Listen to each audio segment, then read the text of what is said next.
UGC की 3 बड़ी बातें दिमाग हिला देंगी, वापसी पक्की, सरकार हिल गई। ये सच्चाई आपके पैर कपा देगी, क्या पीएम मोदी ने कर दिया इशारा। यूजीसी गाइडलाइंस विवाद में कूदे निशिकांत दुबे, कैसे फंसे हिला सिस्टम। अगर आप यूजीसी का विरोध कर रहे हैं तो इस रिपोर्ट को पूरा देखिएगा। आपकी आंखें अगर खुली की खुली ना रह जाएं तो फिर आप मुझे कहिएगा। एक ऐसा जाल तैयार किया गया है जिसमें से कोई नहीं निकल सकता। 3 ऐसी बातें इस कानून में हैं, इस नियम में हैं, जो हर किसी को जान लेनी चाहिए। अगर आप सामान्य वर्ग के हैं तो इस रिपोर्ट को देखें, अगर आप दूसरे वर्ग के भी हैं तो भी इस रिपोर्ट को देखें, ताकि आप समझ सकें कि सवर्ण के साथ किस तरीके से गलत हो सकता है। जो लोग इस पूरे कानून पर खामोश हैं, जो अपनी खामोशी का चादर ओढ़ कर बैठे हैं, जाहिर सी बात है या तो कोई नेता होंगे या तो कोई बड़े अभिनेता होंगे। नेताओं के बच्चे तो स्कूल में लंदन में पढ़ेंगे, लेकिन अगर नेताओं से आप उम्मीद करके आगे नहीं बढ़ेंगे तो कुछ नहीं होगा, आपको आगे आना पड़ेगा। इस रिपोर्ट में आज हम आपको 3 बड़ी बातें बताएंगे जिनको सुनकर आप हैरान रह जाएंगे, क्या सही है क्या गलत। चलिए एक सटीक विश्लेषण से सब कुछ समझते हैं। नमस्कार, आप देख रहे हैं नाउ उत्तर प्रदेश और मैं हूं आपके साथ आशीष शुक्ला। एक सवर्ण की बच्ची पढ़ती है यूनिवर्सिटी में और उस बच्ची को एक दूसरे वर्ग का लड़का प्रपोज करता है, कहता है कि मुझे तुम पसंद हो। लड़की कहती नहीं, मुझे पढ़ाई पर ध्यान देना है। लड़का कहता है ऐसा अगर करोगे तो तुम्हारे खिलाफ शिकायत करेंगे।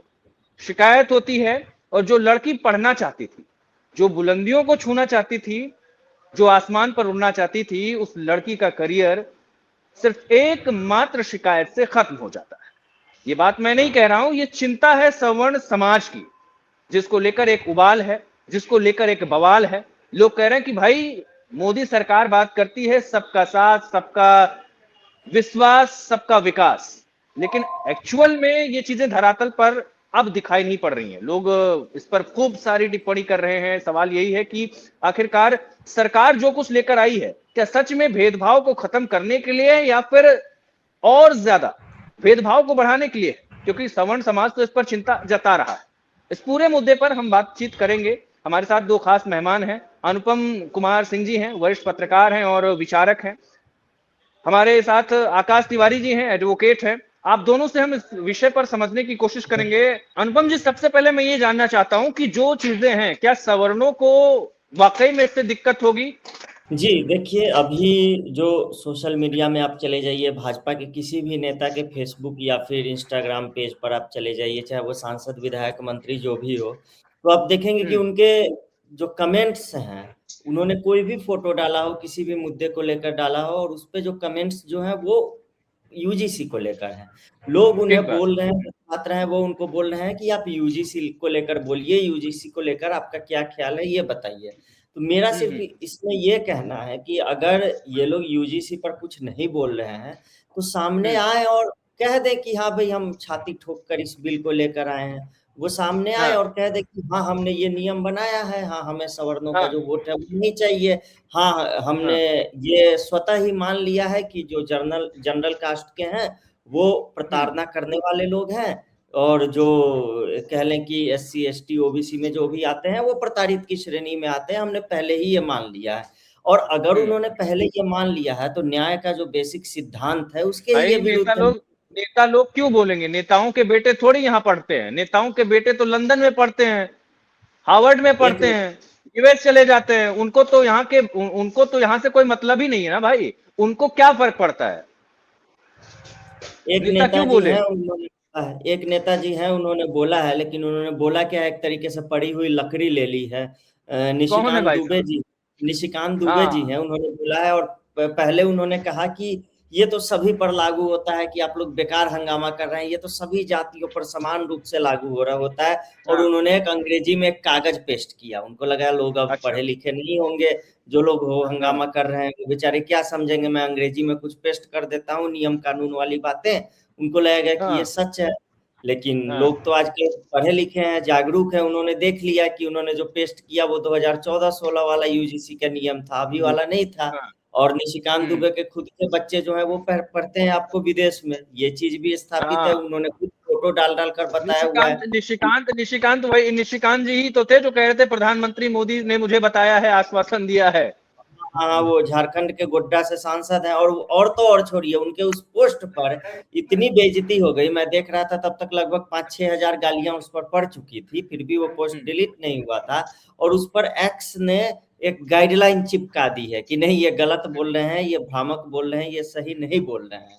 अब आप बताइए, जब खुद जिस सोशल मीडिया प्लेटफॉर्म पे वो लिख रहे हैं, अपनी बात रख रहे हैं, वही बता रहा है कि ये आदमी झूठ बोल रहा है, फिर भी वो लगातार रोज नए पोस्ट करके एक तरीके से, मुझे लगता है मंत्रिमंडल विस्तार भी होना है अभी जो है सो कि बहुत सी चीजें होनी है, तो उसके लिए सांसद लोग तो ट्राई करेंगे ही, और उसमें ये थोड़ा और आगे बढ़ते हुए निकला। इसी तरह एक बार इन्होंने कह दिया था एक इंटरव्यू में कि योगी जी को लेकर, तो इन्होंने कह दिया था कि सब कोई मोदी के नाम पर ही जीतते हैं। इन्होंने योगी आदित्यनाथ को भी नकारने की कोशिश जो है वो की थी।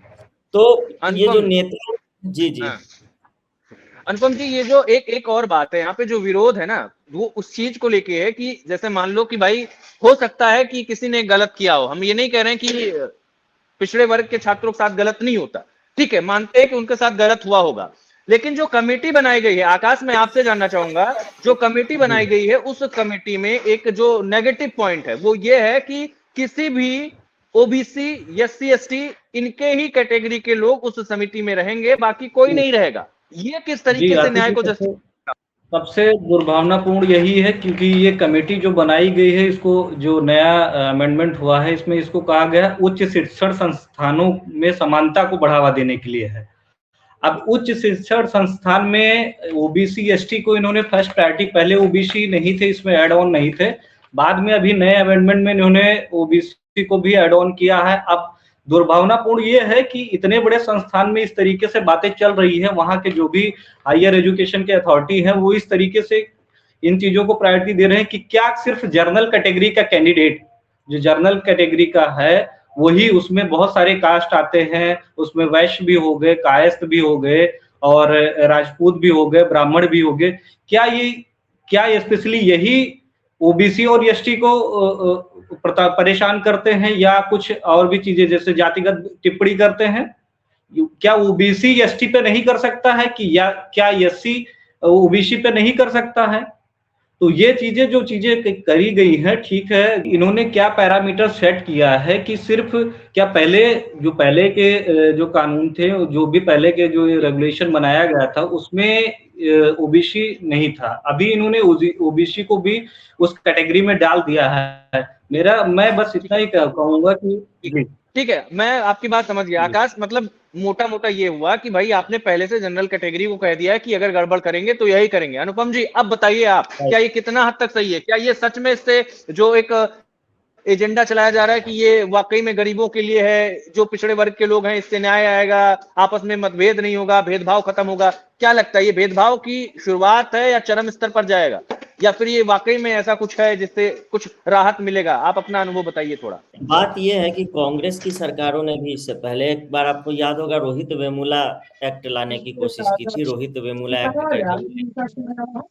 तो अगर आप वो देखेंगे तो उसमें और इसमें कोई बहुत ज्यादा अंतर जो है वो नजर नहीं आता है। मैं तो ये देख रहा हूँ कि इस पूरे प्रकरण का, इस पूरे ड्राफ्ट का, ये जो नियम कानून बने हैं, इसका बेसिस है, इसका जो आधार है, वो आधार ही इसका बहुत गड़बड़ नजर आता है। इसका कारण ये है कि जिस रोहित वेमुला के नाम पर ये सब चलाया गया, वो जांच में भी ये साबित हो चुका है कि न तो रोहित वेमुला दलित है, और न ही उसकी माँ जो राधिका है वो दलित समाज। फिर भी इसे कह लें कि एक ऐसा सच था जिसके ऊपर झूठ का आवरण डाल के चढ़ा दिया गया, और बार बार हमें बताया गया कि रोहित वेमुला ने को आत्महत्या करनी पड़ी थी, जाति के कारण एक शैक्षणिक परिसर में प्रताड़ना हुई थी, आत्महत्या कर ली। तो उसके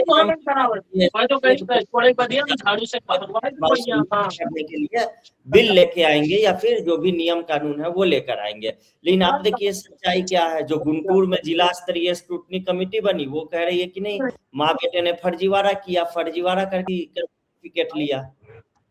ये दोनों जो है सो कि वो वडेरा जाति से आते थे, जो कि तेलंगाना में और आंध्र प्रदेश में ओबीसी में आती है, SC ST में आती ही नहीं है। तो बात ये है कि जब एसटी के नाम पर कुछ हुआ ही नहीं। जिस रोहित वेमुला के नाम पर इतना सब कुछ किया गया, वो रोहित वेमुला खुद दलित समाज से नहीं आता था, ना उसकी मां दलित समाज से आती थी, जिसको एक तरीके से चेहरा बना दिया गया इस पूरे आंदोलन का एक तरीके से। और ये भी पता चला कि उन्होंने फर्जीवाड़ा करके एससी वाला सर्टिफिकेट जो है वो लिया था। गुंटूर की जो जिला स्तरीय स्क्रूटनी कमेटी है वो जांच करती है, उस जांच में ये निकलता है, ये हम या आप तो कह नहीं रहे हैं। उस घटना को आधार बना के आप पूरे के पूरे एक समाज को, एक बड़े समूह को, लाखों लोगों को अगर प्रताड़ित करते हैं, तो फिर तो झूठ के आधार पे, जो झूठ की नींव पे जो भी इमारत खड़ी होगी वो सच कैसे हो सकती है उसमें कि तो अच्छा झूठी अनुपम झूठ जी, एक चीज मेरे दिमाग में था, मैं बैठा हुआ था, जैसे भेदभाव को खत्म करने की बात तो बहुत अच्छी है, मैं भी चाहता हूँ कि भाई एससी एसटी क्या, मैं कह रहा हूँ कि संसार से भेदभाव खत्म कर दो, बहुत अच्छी बात है, ठीक है, हम भेदभाव के समर्थन में बिल्कुल नहीं है। मान लीजिए कोई टॉपर लड़का है, बहुत बढ़िया टॉपर है, और उसने टॉप कर दिया, वो सवर्ण समाज से है, जो कि अक्सर अमूमन देखा जाता है, चाहे सवर्ण समाज की बेटियां होती हैं या सवर्ण समाज के लड़के होते हैं, वो उन्होंने टॉप कर दिया। अब अगर उनके खिलाफ साजिश रचनी हो तो फिर तगड़ी साजिश नहीं रची जा सकती?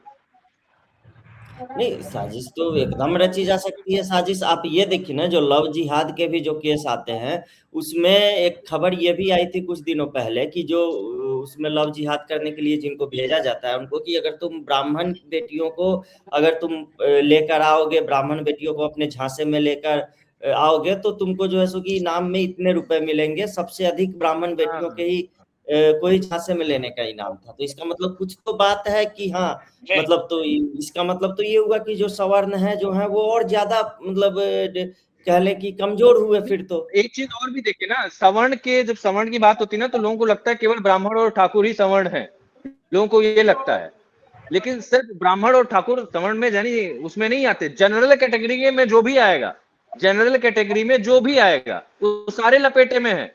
क्यों अब जाट आकाश? समाज के लोगों को ले लीजिए ना, वो उसमें अभी आपके ब्राह्मण हो गए और राजपूत हो गए, वैश्य हो गए, कायस्थ हो गए, जैन हो गए, ये सारे सवर्णों में आते हैं। और फिर दूसरी चीज की क्या पैरामीटर इन्होंने सेट किया है कि और भी सवर्णों के खिलाफ ये जो भी है टीका टिप्पणी नहीं कर सकते। अभी कुछ अर्सा पहले जेएनयू में एक पोस्टर ब्राह्मणों के खिलाफ पोस्टर चलाया गया था, पोस्टर बनाया गया था, उनके खिलाफ अभद्रता तरीके से दीवार पे लिखा गया था। तो क्या ये क्या पैरामीटर इन्होंने सेट किया है इस तरीके से कि सवर्ण के खिलाफ या जैन के खिलाफ या कायस्थ के खिलाफ या वैश्य के खिलाफ ये लोग टीका टिप्पणी या जातिगत कोई डिस्क्रिमिनेशन नहीं कर सकते हैं? तो ये काफी दुर्भाग्य, मतलब मैं कह रहा हूं कि देखिए एक तरफ हम न्याय की बात करते हैं, दूसरी तरफ न्याय में क्या कर रहे हैं कि हमने पैनल में एक भी जनरल कैटेगरी का नहीं डाला, ठीक है, ये किस तरीके का न्याय होगा? और खबर तो यहां तक आ रही कि जो जज इस मामले की सुनवाई करेगा वो भी एससी एसटी का होगा, तो फिर तो अंधा कानून वाली व्यवस्था हो गई। क्यों अनुपम जी? सीधा सीधा हमारे कॉन्स्टिट्यूशन आर्टिकल 14 आर्टिकल 21 हमारी अभिव्यक्ति की स्वतंत्रता का भी उल्लंघन किया जा रहा है। क्या यहाँ पे समानता का क्या चल रहा है? समानता का क्या अधिकार है? हम यहाँ पे समानता की बात करते हैं, समानता हम लोग जाति, आज सबसे ज्यादा देश में सवर्ण ही है जो जातिगत भेदभाव को खत्म करने में अग्रसर चल रहा है, खत्म करने की कोशिश कर रहा है। उसके बावजूद भी इस तरीके से हायर एजुकेशन में अगर इस तरीके से ये नया रेगुलेशन लाके और इस तरीके से फैलाया जाएगा तो फिर सवर्ण क्या सोचेगा और फिर क्या किस तरीके से एक जो पार्टियां एक माइंडसेट जो सेट कर रही है अपनी वोट बैंक की राजनीति के लिए, क्या ये कितना सही है? ये चीजें बहुत गलत है। और जिस तरीके से पहले जो आशीष जी बहुत देखने वाली और सोचने वाली बात है कि जो पहले पुराना रेगुलेशन था उसमें यह भी कहा गया था कि अगर कोई झूठी शिकायत, झूठी कंप्लेंट करता था तो अगर वो कंप्लेंट झूठी बाद में पाई जाती थी तो उसके खिलाफ जो भी हो सकता था, जुर्माना हो सकता था या जो भी कार्रवाई सुनिश्चित होती थी वो की जाती थी। लेकिन अब ये कहा गया है कि अगर किसी साजिश बस इस तरीके से अगर किया जा रहा है कि कोई सवर्ण कैटेगरी का बच्चा है और अच्छा एजुकेटर है, अच्छा एजुकेशन ले रहा है, तो उसके खिलाफ एक साजिश के तहत इस तरीके से किया जा सकता है जिसने झूठी शिकायत की है। अनुपम जी, एक सबसे बड़ा सवाल जो अभी आकाश कह रहे थे कि कितनी चिंता की बात है जो एक क्लॉज हटाया गया कि जो भी शिकायत होगी अगर वो फर्जी निकलती थी, पहले के क्लॉज में अगर फर्जी निकलता था तो फिर भाई उस पर विवेचना होती थी, एक्शन होता था। इस क्लॉज के हटाए जाने से क्या लगता है कितना बड़ा एक तरीके से भेदभाव किया गया अगर कहा जाए, या कितना फर्क पड़ सकता है इस चीज से? लोगों में डर ही नहीं रहेगा। मेरी एक बात हो रही थी, एक जाट व्यक्ति हैं, कुछ दिनों पहले उनसे बात हो रही थी। उन्होंने मुझे बताया कि वो जब जयपुर से चलते हैं नोएडा के लिए, तो रास्ते में वो कहीं पे ओबीसी होते हैं, कहीं पे जनरल होते हैं, कहीं पे फिर से ओबीसी हो जाते हैं। तो कई ऐसी जातियां हैं जो कहीं पे ओबीसी हैं, कहीं पे एससी एसटी हैं, और कहीं पे जो है सो कि वो जनरल हैं।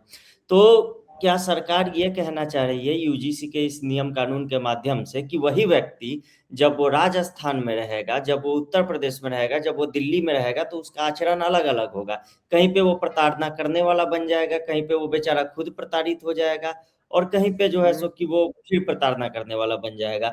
तो क्या व्यक्ति का आचरण जो है या फिर उसकी आपराधिक प्रवृत्ति जो है वो जगह के हिसाब से या भौगोलिक स्थिति के हिसाब से अगर बदलने लगे, तो फिर तो आपने जो भी नीति नियंता है जिन्होंने इस नियम को ड्राफ्ट किया है, फिर वो उनको पता ही नहीं है, फिर उनको कुछ आइडिया ही नहीं है, फिर उनकी समझ पर तो सवाल उठाना बनता है। जी ठीक है, समझ पे सवाल उठाना। आखिरी सवाल आकाश आपसे लेंगे हम, क्या जी। इसे काला कानून कहा जाना ठीक होगा? क्या इसे वापस होना चाहिए आपके हिसाब से? जी बिल्कुल, मैं इतना कहना चाहूँगा कि जिसने भी इस कानून पे विचार विमर्श किया उसको पुनः इस पे विचार करना चाहिए, क्योंकि जिस तरीके से भेदभावपूर्ण तरीके से कानून बनाया जा रहा है ये गलत है, और जिसने बनाया है उसका क्या माइंडसेट रहा होगा ये तो वही जाने। लेकिन इन कानून को सरकार को ध्यान में रखते हुए और सबको सारे समुदाय को ध्यान में रखते हुए इसको पुनः इस पे रिवील करना चाहिए और पुनः विचार करना चाहिए। ठीक है, अनुपम जी बहुत बहुत शुक्रिया आपका, आकाश जी बहुत बहुत शुक्रिया, थैंक यू सो मच जी, बातचीत में धन्यवाद। शामिल होने के लिए।